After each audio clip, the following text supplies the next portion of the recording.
मुझे इस बात की बहुत खुशी है कि आज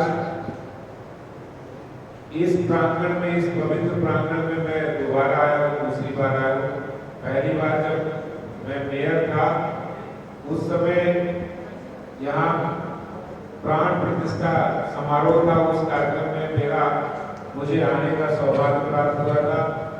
और आज पुनः इस कार्यक्रम में जब सुमित यादव और हमारे जिलाध्यक्ष जी बहुत दिनों से ये कह रहे थे कि ये कार्यक्रम हमें करना है यहाँ, और हम सब जानते हैं इस कोरोना संकट में जब दिल्ली में बहुत बड़ा संकट लोगों पर छाया हुआ था, ऐसे में भारतीय जनता पार्टी के कार्यकर्ताओं ने लगातार जरूरतमंदों की मदद करने का काम, उनको भोजन देने का काम, उनको राशन देने का काम किया है। और मैं ये मानता हूँ कि दिल्ली में भारतीय जनता पार्टी ने 1 करोड़ लोगों को भोजन पैकेट दिए, 32 लाख से अधिक राशन की किट बांटी, अभी सैनिटाइजर, फेस कवर और काढ़ा वितरण का कार्यक्रम चल रहा है। क्योंकि इस समय कोरोना जिस फेज में है, हम सब लोगों को अपनी इम्यूनिटी, अपनी प्रतिरोधक क्षमता बढ़नी चाहिए। ऐसी चिंता भारतीय जनता पार्टी ने की। पूरी दिल्ली के अंदर 10 लाख से अधिक काढ़े के पैकेट घर घर जाकर कार्यकर्ता बांट रहे। और ऐसे में भारतीय जनता पार्टी ने ये काम किया है, तो मैं मानता हूँ कि सिर्फ भारतीय जनता पार्टी ने, समाज से जुड़े हर व्यक्ति ने जिसकी जितनी क्षमता और सेवा की भावना थी, उन्होंने अपनी क्षमता के हिसाब से काम किया। मैं ऐसी हजारों बहनों को जानता हूँ जिन्होंने अपने घर पे रह के उस दौरान रोटियां बनाकर जरूरतमंदों को किचन में जाके दिया, जरूरतमंदों को सेवा देने का काम किया। ऐसी दिल्ली के अंदर ऐसी तमाम हमारी बहनें हैं, माताएं हैं, जिन्होंने घर पे रह के, जब मोदी जी ने कहा चीन से आने वाले सामान जिसमें फेस कवर भी था मिल नहीं रहा था, उस समय फेस कवर, फेस मास्क बनाने का काम भी हमारी बहनों ने किया है।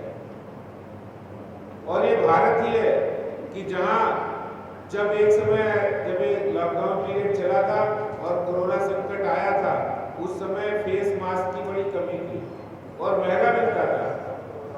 और आज देखिए, आज कहीं कोई कमी नहीं है, कहीं हमने बाहर से नहीं मंगाया।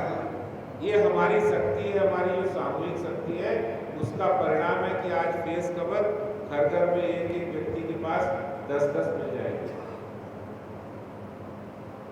और इस काम में सनातन धर्म सभा हो, मंदिरों की सभा हो, गुरुद्वारा सभा हो, आर्य समाज हो, जितने भी सामाजिक संगठन, जो हमारे सामाजिक संगठन है, कोई भी सामाजिक संगठन, बिरादरी संगठन, उन लोगों ने समाज की सेवा करने का काम किया है। भारतीय जनता पार्टी भी इसीलिए आगे बढ़कर, क्योंकि हमारा सिद्धांत है, पंडित दीनदयाल उपाध्याय जी, डॉक्टर श्यामा प्रसाद मुखर्जी जी, जिन्होंने पार्टी की स्थापना की थी, और तब उन्होंने कहा था कि हमारा जो उद्देश्य है राजनीति करने का, सत्ता में आने का जो उद्देश्य है, वो है लोगों की सेवा करना, जरूरतमंदों की मदद करना, समाज में जो कमजोर हैं, पिछड़े हैं, जो समाज की मुख्य धारा में नहीं है, उनको मदद देने का काम भारतीय जनता पार्टी का उद्देश्य है। और इसीलिए आपको ध्यान होगा 2014 में जब प्रधानमंत्री आदरणीय नरेंद्र मोदी जी जब संसद में शपथ लेने के लिए अंदर जा रहे थे, तो संसद की डेहरी पर उन्होंने माथा टेका था और एक बात कही थी कि हमारी सरकार गरीबों को समर्पित सरकार है, गरीबों के उत्थान का काम करने वाली सरकार है।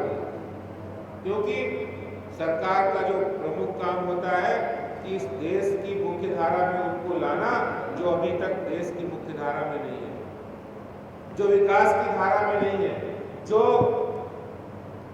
पीछे है, जो पिछड़े हैं, जिनको आगे लाने की जरूरत है।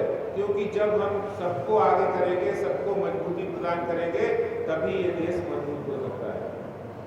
और आज दिल्ली के लिए जब इस कोरोना संकट में हमारे प्रधानमंत्री जी ने आगे आकर जो दिल्ली के हालात कोरोना संकट में बन रहे थे, हमारे दिल्ली के मुख्यमंत्री प्रेस कॉन्फ्रेंस करके बातें करते थे। हमें वो दिन भी ध्यान है जब उन्होंने अप्रैल के अंदर प्रेस कॉन्फ्रेंस करके ये कहा था कि दिल्ली वालों को डरने की जरूरत नहीं है, दिल्ली वालों को पैनिक होने की जरूरत नहीं है, हम 30,000 बेड की व्यवस्था करेंगे। लेकिन 2 महीने बीत जाने के बाद भी उन्होंने वो बेड की व्यवस्था नहीं कर पाए। जो उन्होंने नंबर फ्लैश किए नोडल ऑफिसर्स के, उन नंबरों पे कोई फोन नहीं उठाता था, एम्बुलेंस समय पर नहीं आती थी।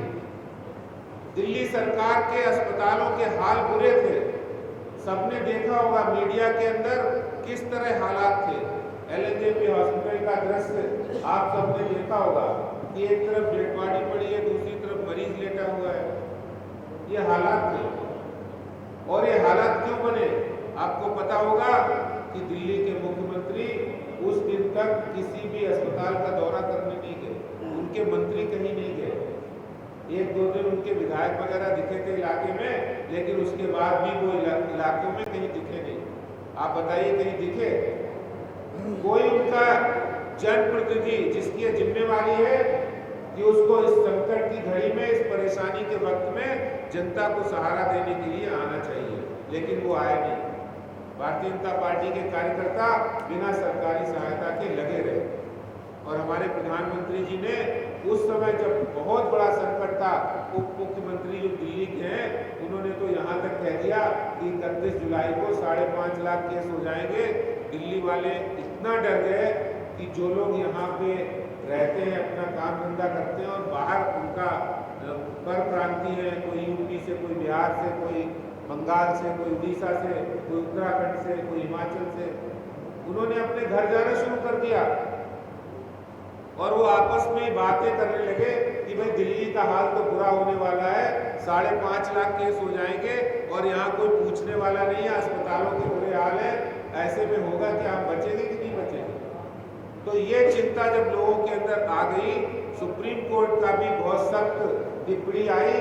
हमारे प्रधानमंत्री नरेंद्र मोदी जी ने हमारे गृह मंत्री को, अमित शाह जी को निर्देश दिया कि दिल्ली के हालात सुधारने का काम किया जाए, क्योंकि दिल्ली देश की राजधानी है। दिल्ली में हर प्रदेश का व्यक्ति यहाँ रहता है, दिल्ली में हर देश का दूतावास यहाँ है। दिल्ली में देश की राजधानी होने के कारण पूरे देश का, पूरे अंतर्राष्ट्रीय स्तर की निगाहें यहाँ पर है। अगर यहाँ ये हालात हो जाएगी, अगर यहाँ अफरा तफरी मच जाएगी तो क्या होगा? अमित शाह जी ने 14 जून को बैठक बुलाई, जिसमें दिल्ली के मुख्यमंत्री, तीनों मेयर, सारे अधिकारी बुलाकर कहा जो हालात थे कि जो डेड बॉडी का क्रीमेशन है उसके लिए भी वेटिंग थी। मुझे ध्यान है 14 जून को जब उन्होंने पहली बैठक बुलाई थी, उस समय 100 की वेटिंग थी, 200 डेड बॉडी पड़ी और क्रीमेशन नहीं हो पा रहा था। ऐसे में उन्होंने 5 ऑफिसर्स की नियुक्ति की जो डे टू डे रिपोर्टिंग करें। डॉक्टर पॉल कमेटी बनाई जिसमें ये कहा गया कि प्राइवेट हॉस्पिटल की जो मनमानी उसको रोकने का काम करो, प्राइवेट लैब की जो चार्जेज है उसको कम करो, और इसके साथ ही साथ नंबर ऑफ बेड्स बढ़ाओ, जिससे कि लोग इलाज के लिए जाएं तो उनको बेड मिल जाए, वेंटिलेटर मिल जाए, ऑक्सीमीटर मिल जाए, ऑक्सीजन सिलेंडर हो वहाँ पर।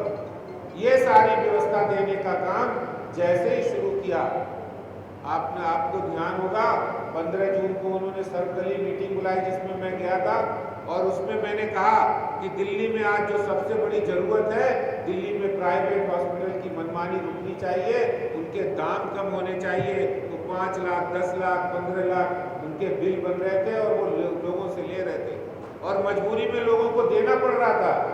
ये जो महामारी के समय में संकट है उसको दूर करने के लिए ये कदम उठाने जरूरी है, और उन्होंने देर नहीं लगाई। मैं उनको धन्यवाद करना चाहता हूँ। 2 दिन के अंदर प्राइवेट हॉस्पिटल के रेट कम किए और प्राइवेट लैब के रेट आधे कर दिए, और 7 लाख टेस्ट दिल्ली के अंदर बिल्कुल फ्री ऑफ कास्ट, जो एंटीजन रैपिड टेस्ट टेक्नोलॉजी के माध्यम से आधे घंटे के अंदर हो जाते हैं। ऐसे 169 सेंटर पूरी दिल्ली में खोले गए। बिल्कुल ग्राउंड लेवल पर जाकर हमारे गृह मंत्री अमित शाह जी ने LNJP हॉस्पिटल का दौरा किया। Sardar Patel Covid care hospital खोला गया, जो चीन ने भी नहीं खोल पाया वो काम हिंदुस्तान ने करके दिखाया है। 10,000 बेड का हॉस्पिटल सिर्फ 15 दिन के अंदर तैयार किया गया।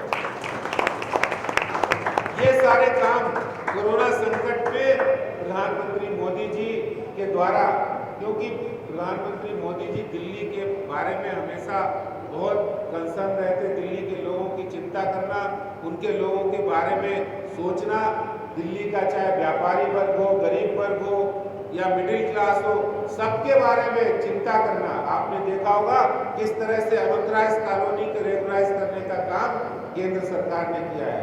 अभी कोरोना संकट चल रहा है, इसके बाद इस काम में और तेजी से हम काम करेंगे। कल ही हमारे यूडी मिनिस्टर माननीय हरदीप सिंह पुरी जी से हम मिले थे और ये हमने कहा था जो प्रधानमंत्री जी ने घोषणा की है उस काम को हमें दिल्ली में जारी रखना चाहिए। उन्होंने कहा कोरोना संकट के बाद हम इस काम में इतनी तेजी करेंगे कि 1 साल के अंदर दिल्ली की सभी अनऑथराइज्ड कॉलोनी के अंदर सब रजिस्ट्रियां हो जाए, जिससे दिल्ली के लोगों को मालिकाना हक मिल जाए, वो लोन लेने के भी अधिकारी बन जाए। ये बहुत बड़ा काम है। तो मैं आपको बताना चाहता हूँ कि आज हम इसी कड़ी में कार्यक्रम कर रहे हैं।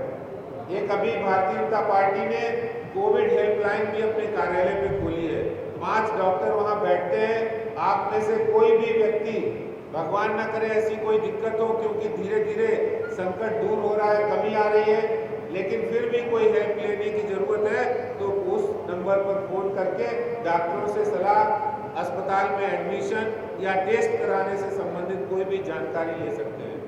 अभी बिजली आंदोलन की मैं बात करूंगा।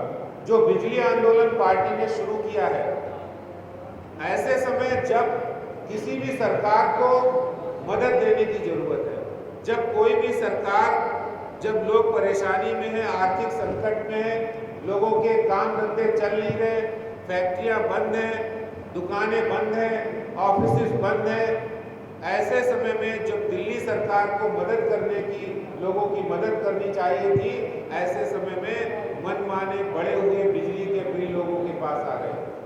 भारतीय जनता पार्टी ने उसमें कहा है कि जितने भी 6 महीने का पीरियड है, इस 6 महीने के पीरियड के फिक्स चार्जेस आप बिल्कुल माफ किए जाए। और वो फिक्स चार्जेस के नाम पर इतनी मनमानी हो रही है कि 1000 करोड़ से ऊपर का घोटाला, आप कहेंगे, आप जब सुनेंगे तो आप वास्तव में दंग रह जाएंगे। 1000 करोड़ का घोटाला इस 6 महीने के बीच में बिजली कंपनियों की मिलीभगत से दिल्ली सरकार कर रही है। देखिए, फैक्ट्रियां बंद हैं, ऑफिस बंद हैं, घरों में हम लोग रहते हैं। एक फिक्स चार्ज जो बिजली के बिल में लगा हुआ आता है, जो पहले 20 रुपए 25 रुपए पर किलोवाट पर मंथ होता था, जो दिल्ली सरकार ने बढ़ाकर 175 से लगाकर 250 रुपए हो गया। ये खेल क्या खेलते हैं कि जिस दिन आपने 2 किलोवाट का कनेक्शन लिया आपके घर में, साल 6 महीने के अंदर अगर आपने घर के अंदर कोई फंक्शन किया और उस फंक्शन के दौरान, जैसे आज यहाँ कार्यक्रम है तो आज सब बिजली पंखे चल रहे हैं, एसी चल रहे हैं, यहाँ पर 5 किलोवाट का कनेक्शन है सपोज, और आज 10 किलोवाट इस्तेमाल हो जाता है, तो अगले महीने से जो बिल आएगा वो 10 किलोवाट का आएगा और फिर वो बिल कम नहीं होगा। तो ये जो दिल्ली सरकार कर रही है बिजली कंपनियों के साथ मिली भगत करके, जो फिक्स चार्ज 10 किलोवाट का आएगा, यानी आपको पहले 500 रुपए पे करने पड़ रहे थे या 600 रुपए पे करने पड़ रहे थे, अब एकदम से डबल हो जाएगा और वो कम नहीं करेंगे। जबकि DERC की गाइडलाइन है कि हर 3 महीने के अंदर रिव्यू किया जाएगा, लेकिन वो रिव्यू कभी नहीं होता है। क्यों नहीं होता है? क्योंकि उन्हें फायदा हो रहा है, कोई कस्टमर कहने वाला नहीं है, कोई सुनने वाला है नहीं, अगर कहेंगे भी तो कोई सुनने वाला नहीं। तो ये जो बेईमानी चल रही है, जो धांधली चल रही है, इसके खिलाफ भारतीय जनता पार्टी ने आवाज उठाई है कि फिक्स चार्ज, पहली बात तो आप 6 महीने के फिक्स चार्ज माफ करो, दूसरी बात प्रोविजनल बिल नहीं भेजो, एक्चुअल बिल भेजो। जब आप बिजली काटने के नोटिस दे सकते हो बिजली काटने के लिए लोग आ सकते हैं, तो आप एक्चुअल बिल भेजने के लिए मीटर रीडिंग करने के वालों को भेजो और एक्चुअल बिल आप भेजिए। ये जो खेल चल रहा है, इसके खिलाफ भारतीय जनता पार्टी ने आवाज उठाई है।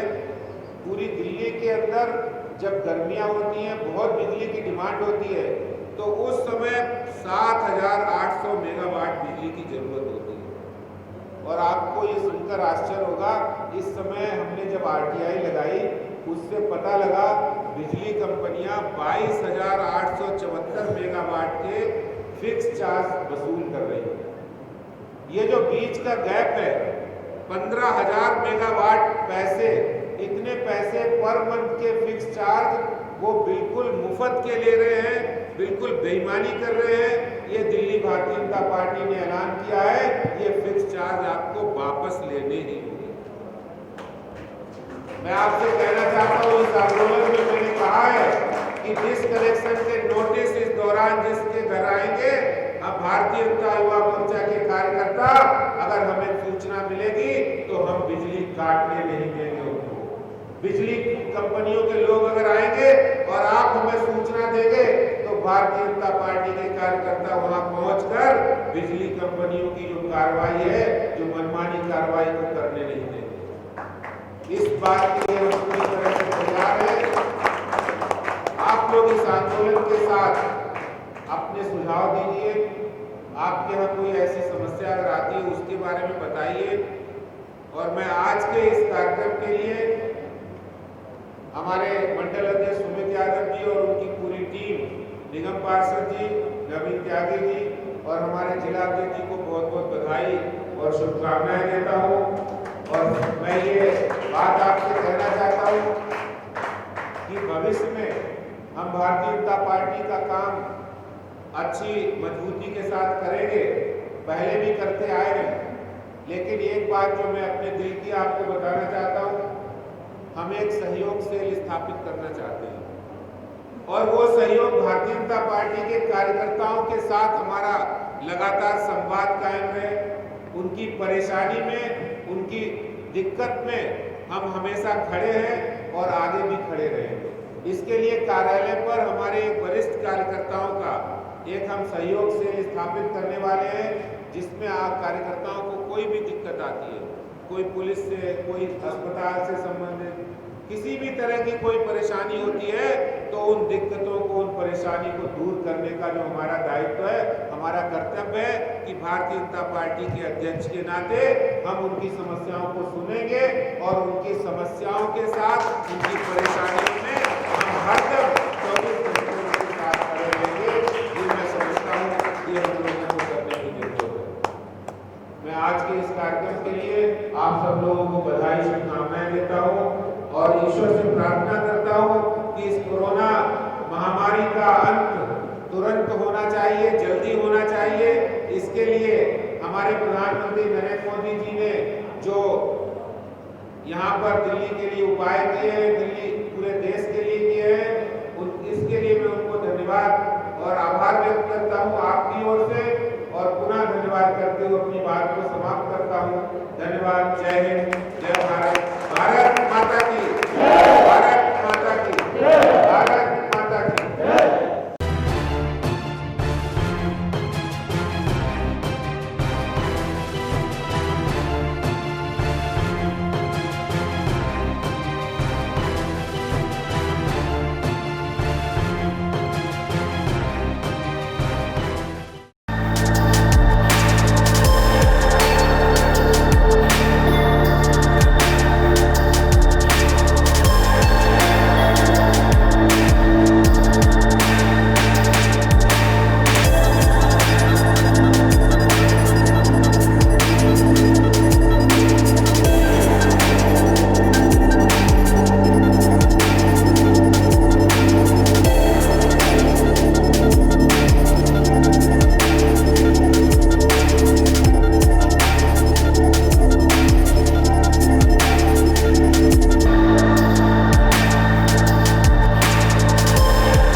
Download Tarang online radio app from Google Play Store.